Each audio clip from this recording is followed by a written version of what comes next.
Around the world, people are working together on creative solutions to accelerate exploration and discover the minerals that are critical to shaping the way that we live. Well, welcome to this session today. I'm Peta, Abbot, the Principal Mineral Industry Analyst with the Geological Survey of South Australia, and that's part of the Department for Energy and Mining. And I'm excited to be here today with David Connolly-Hay, who is the Program Manager for the Accelerated Discovery Initiative, and with Pru Freeman, who's the Director of Exploration with the Department for Energy and Mining. So, David, what is the Accelerated Discovery Initiative? Thanks, Peter. Firstly, it's great to be here. Well, the Accelerated Discovery Initiative, or the ADI as we call it internally, is a 3-year, $10 million co-funding program to support exploration in SA. So essentially, we're looking to support industry make new mineral deposits in regional frontier terrain throughout the state. So we're really working hand in glove with industry and academia, and we're looking for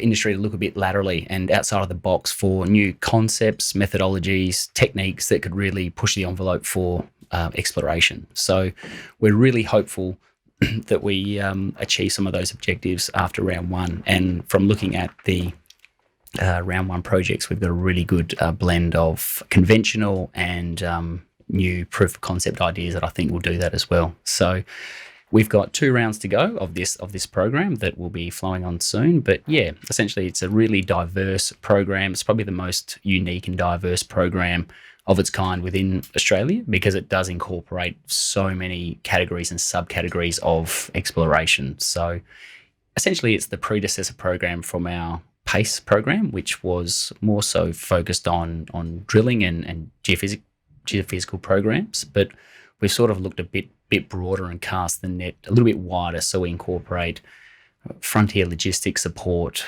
groundwater resources, proof of concept, research collaboration, and Aboriginal training and employment as well, which is really important. So you whack all those together, you've got, I think, 7 subcategories of exploration. So that's what the ADI is, and I guess gives you a bit of a flavour as to why that's probably so different from our historical programs. And Pru, so why has the South Australian Government rolled out the Accelerated Discovery Initiative? Well, it's really important that we look at new, different, exciting ways to bring forward the discovery of the next Carrapateena, the next Prominent Hill, and a number of other projects right across South Australia. You know, we've got a wide diversity of minerals in South Australia, quite a unique sort of combination, and it's very timely that we find new ways of bringing forward the discovery of new deposits.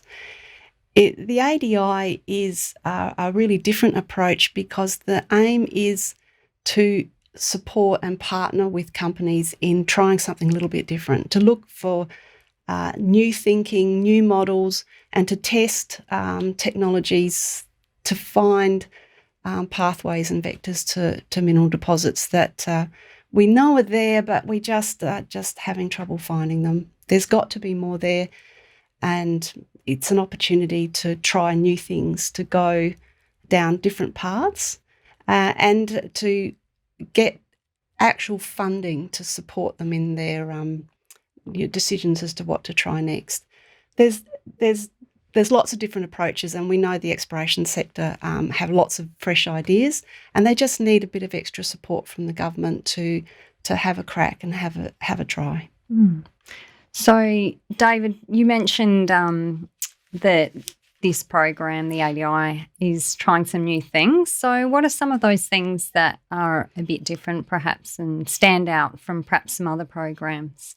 Sure. So we've got a great spread of projects that are strewn right across the state. So we've had about 3 projects that have commenced already, which is great because obviously everyone's aware of what's going on in the global environment with COVID. So we're really encouraging people to get cracking and get starting on these projects where they can. So we've got a really exciting project with Andromeda Metals, who have commenced their halloysite quantification project in the Pooch on the Eyre Peninsula, which is an exciting research collaboration project with universities all over the world, with the result to be widely disseminated, with the objective of achieving broad consensus on qualitative halloysite test methods.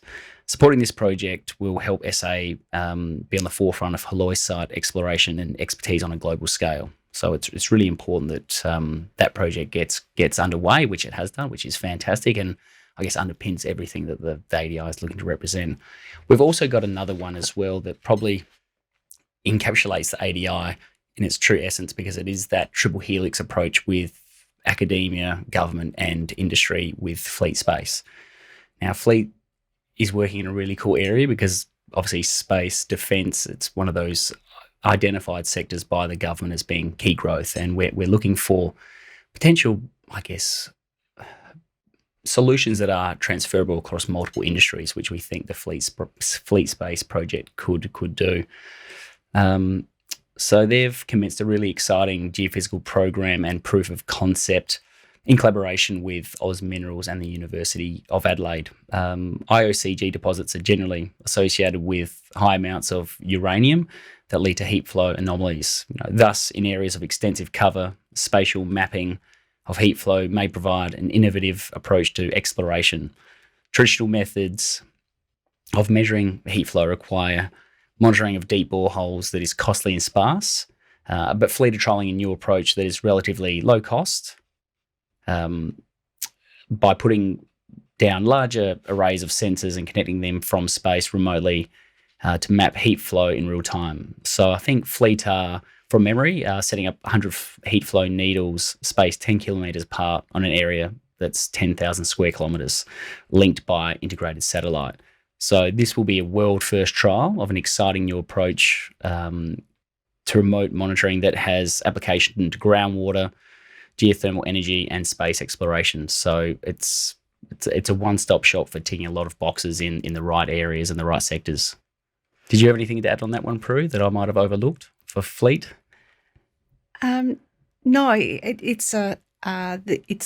very interesting to trial a system that tests across a very wide area and remotely, to allow that real-time continuous monitoring to build up a very rich, almost data cube of different criteria over a period of time. And as we know, mineral systems are deeply buried and they can be extensive, and we don't know particularly what directions or depths they go to.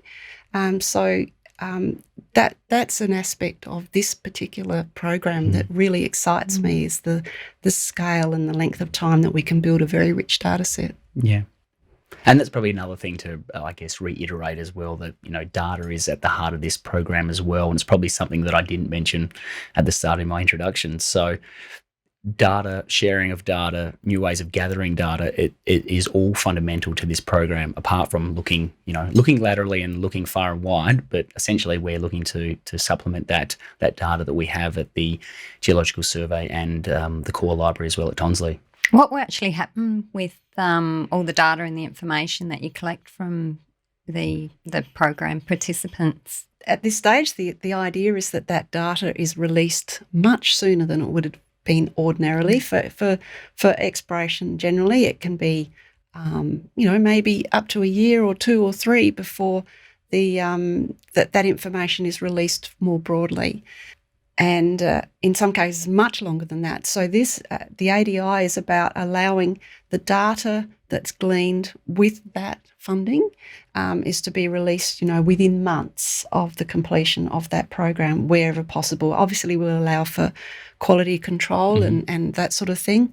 But the idea is to get it out really quickly and just continuously build the industry's general awareness of what we're finding with ADI projects.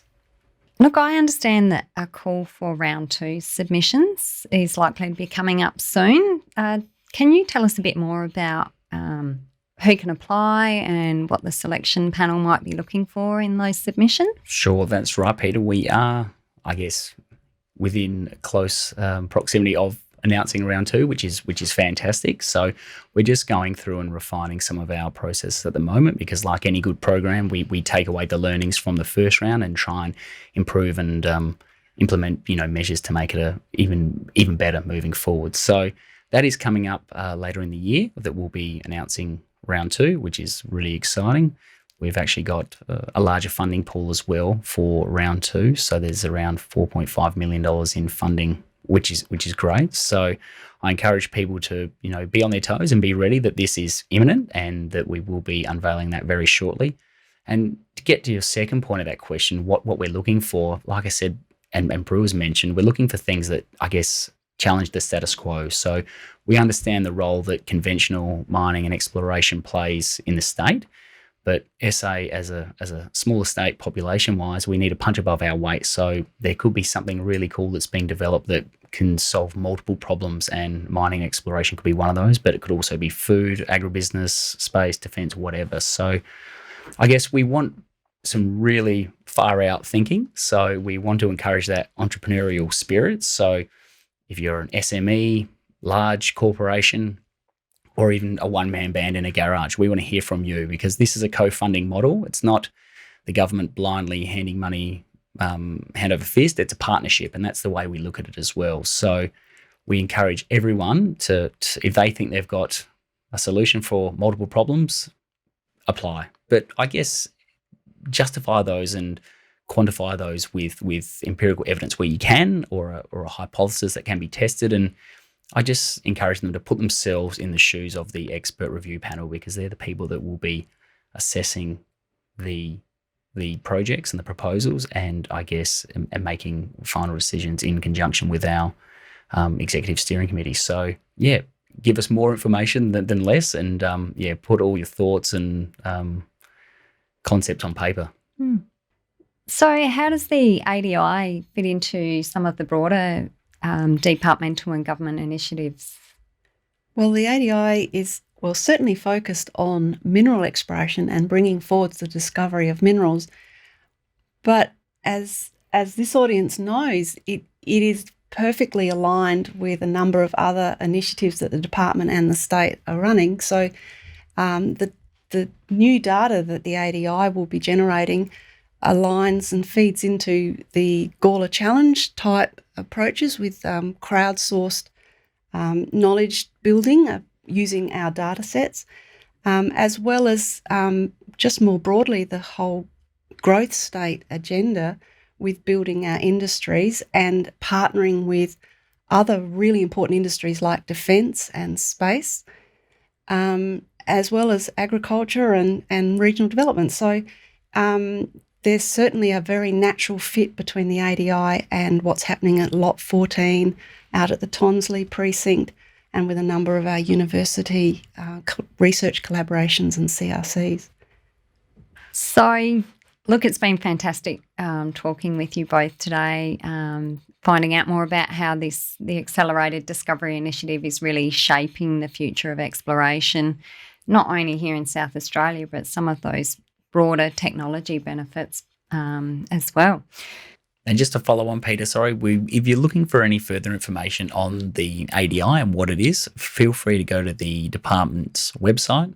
So if you just go to Department for Energy and Mining and look up Accelerated Discovery Initiative, there'll be a whole lot of, I guess, real-time information as to what's happening, when it's happening, and what we're looking for as well. And that also includes the investment guidelines as well, which I guess is the bit of the template for which proposals will be centred around for applications. So yeah, visit the website and have a look.